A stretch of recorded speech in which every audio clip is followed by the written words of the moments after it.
And we're back with more exciting tales and adventures of the incredible Hokes. I am Chris. I am Mark. We did a show. We'll do these like that one and then this one. This will be the part two, an unofficial part two Okay. of the anthem episode. And now we'll carry over into a NFL State of the Union. We're at the mid season. We're pretty much the mid season now. Oh yeah. So, which feels weird because like there's 16 weeks and we're in November, but it's only the mid-season here in November. Right. It feels like you should be further than the mid-season. But they start So the season later, later and later every year, like mid-September. Yeah. All right, I have my opinion on the Cowboys and the Titans. Which, if you guys are regulars to the show, they only care about those two teams. The rest of the teams can go pound it. They can find their own internet fans. Yeah. Right. They can find their own internet shows to talk about them. They're left to their own devices. Mark, what do you think of the Cowboys this year? What do you think? Well, I'm a longtime Cowboys fan, so what I'm about to say is stunning to anyone who knows me. I have not watched a game since week 2. Why have you not watched a game since week 2, Mark?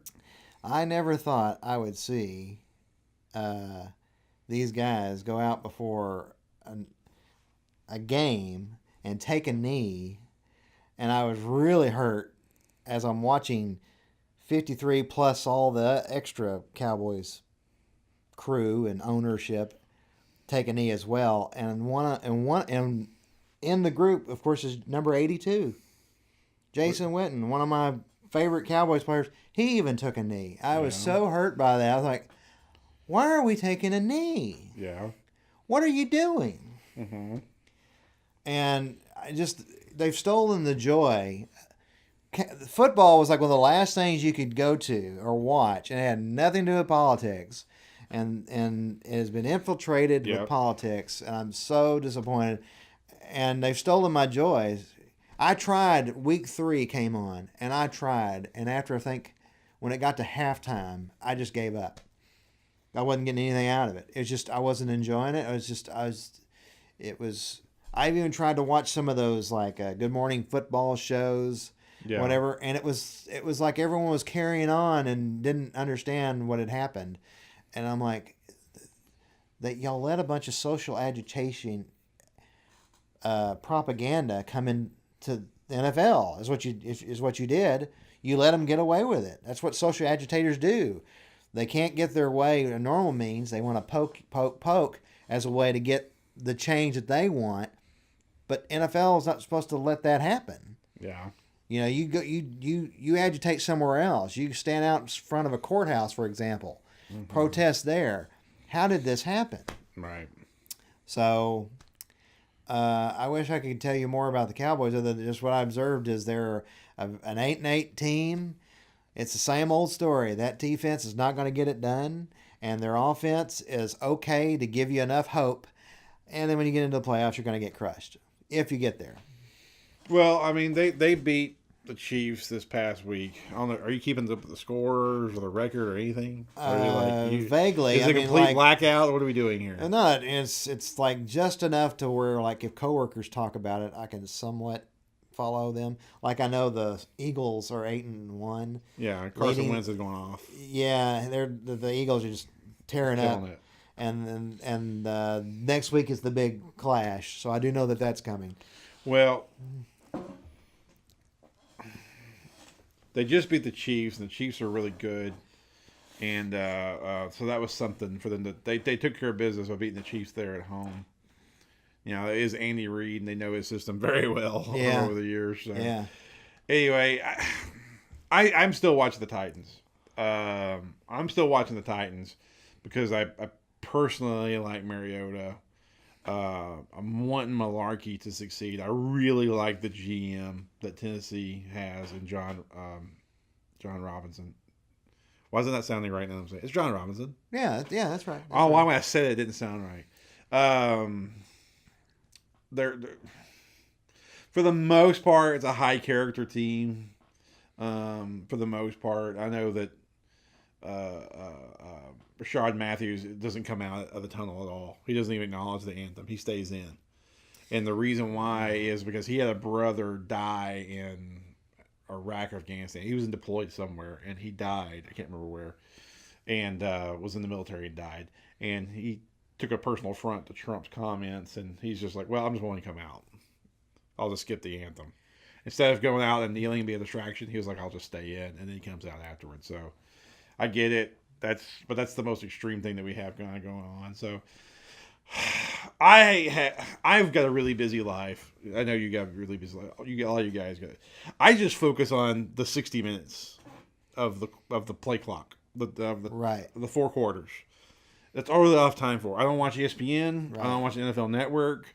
I watch the game. It kicks off, they play, the game ends, and then it's done. I don't watch the recap shows. I don't watch Inside the NFL. I don't watch any of that stuff. Right. I watch just the game, and to me, it's made it where like it's cool. I can enjoy that. Mariota is an easy guy to root for. Yeah, that's true. You know, as far we already addressed the anthem, we already addressed all that stuff.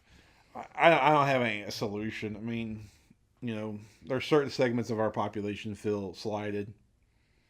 I don't think it's as bad as they make it out to be, but then again, I'm a middle-aged white guy, so in suburbia. So of course I wouldn't think so. I'm not black in Chicago, so you know, my experience is the same. Right, it's easy for me to say, "Oh, everything's fine. What are you worried about?" Right.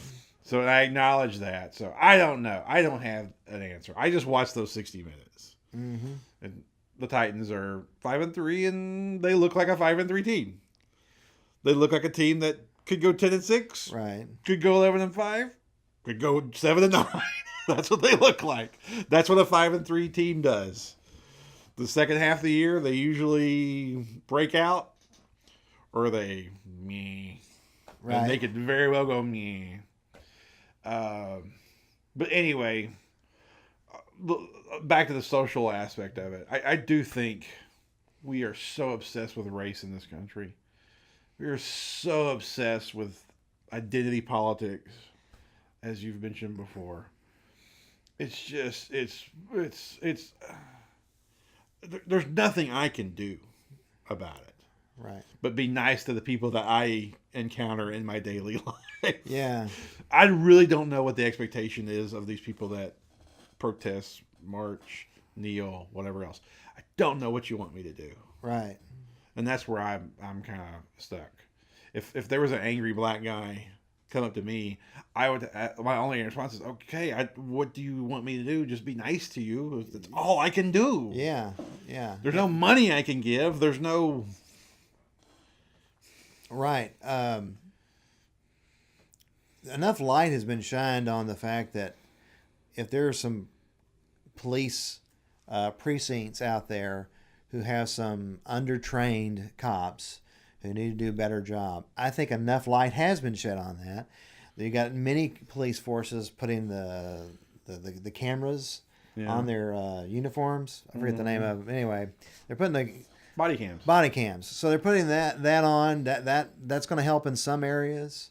There has been emphasis on training and more sensitivity training.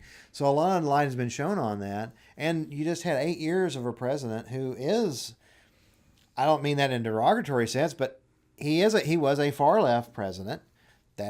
So it's like if you're thinking, oh, we needed more far left policies, well, you just had 8 years of that. And Eric Holder certainly was trying to help you out in that regard. And they were unhappy. A lot of protesting was going on during Obama. So I'm like, I don't know what else you do. Y'all, for 8 years, your side won. And we're in charge. I don't know what else to tell you. Yeah. And you're still unhappy. So that's the just like they feel helpless. I think a lot of the regular white America feels helpless. Like I would love to give you what you want. I don't know what can I do. Yeah. If there's a button, I would hit it. Right. As a Christian, I don't believe in seeing color. The golden rule is loving everyone as we love ourselves. that makes me colorblind. That's the way, and I know how most people who are from the evangelical side of the aisle, that's how we live. And so I think we've been sold short in some aspects. Even a non, I'm pretty much non-religious at this point. And even from a completely secular point of view, like I just said, if there was a button I could push, I would hit it. If there's a lever I could pull, I would pull it. Right. I could only control what I can control, and that's to be nice to the people I encounter. Yes. I don't know what else to give or do. I don't have any money to hire anybody. Right. I can't hire disenfranchised minorities, or you know what I mean. I don't have enough money to hire a transgender black. Well, yeah. What do you want me to do but be nice to you? Right. And there was a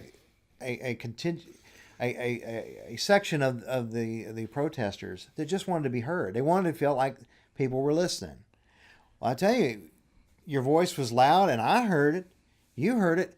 A lot of us heard that. But there does come a point where you do feel like it's like, well, we're going to continue to be kind to everyone that we meet. Yeah. Every day. What else can we do? Yeah, I go through my day. I say yes sir, no sir, and and respectful, thank you, and open doors, and like I don't. And by all means, if police need more training, I support that. Fine, absolutely. And there are bad apples on the police, and I support getting rid of them. Absolutely. Cops piss me off just as much as anybody. I don't want that ticket. Right. I don't want the, whatever the other, Yeah. Anyway, I can't compare. I know how it sounds to remotely try and compare my life to that of a inner city minorities. I won't even go there. I don't know that life. I don't know what it's like, so I won't even try. All I'm saying is, all I hear you saying is, we just be nice to who we can encounter. Yeah, that's all we can do. And this discussion we've had is a perfect example of what's happened to the NFL. We're supposed to be talking about NFL and where the standings and who's doing what, and so much politics have been brought into it. We can't just simply talk about the game. And it's a great microcosm of 2017. We'll make this a 15-minute show. And by the way, hopefully you're watching this on Patreon. And thank you if you are. Here's the deal. Like you said at the get-go, you want a small fragment of your life to be just, yes. Here's my chips. Here's my soda. Let me enjoy 3 fucking hours on a Sunday of just enjoying this game. Right. And no, they have brought social agendas to that spot. There's no escape anymore. You can't go to the fucking movies without seeing some kind of politics. You can't watch a show, right, a TV show without it. There's no safe space, which, to use a very liberal term, there's no safe space if you want to just avoid politics and PC culture and social justice and everything else. The only way to do it is just to disconnect from all this shit. Turn off all the TVs and internet and sports and just go create your own little... And it's sad. I feel like I've kind of done that the last 2 months to a large degree. And it's sad. I am a media junkie. Look at all the Star Wars crap behind us, and then on the other side, Mark can attest, there's literally surrounded in this room by media. Yeah. There's old video game systems. I'm a media junkie, so I kind of get conditioned to all these things, and I don't really worry too much about it. I just sort of, kind of like the game, I just sort of take it for what it is, and I'll leave it. But it's daunting. It's really daunting. Mm-hmm. And there may be something here in a month that makes me kind of like, okay, and I come back to it. Just if you're asking my opinion, like today, it's like right now the feelings are still kind of hurt. So right now I'm not in the mood to watch. And you know what? Whether I stay that way is unlikely, but right now I'm kind of hurt. You know what? And at the end of the day, it's a product. At the end of the day, movies, TV show, this show is a product. If you don't like it, fuck them. Turn it off. Don't watch it. Yep. It's not air. It's not food. It's not water. Mm-hmm. You ain't got to watch it. And more people are doing that, quite frankly. Yeah. Yeah, the Monday night, did you see that with the Monday Night Football raised like the lowest ever this past Monday? It was Detroit. Wow. It was Detroit, Green Bay. Wow. It was Detroit Green Bay this last Monday night, and I had no interest in it. I watched a George Michael documentary on Showtime instead. True story. Wham! And with that show, I found freedom. And speaking of freedom, We got to go. go. Wake me up Before you go.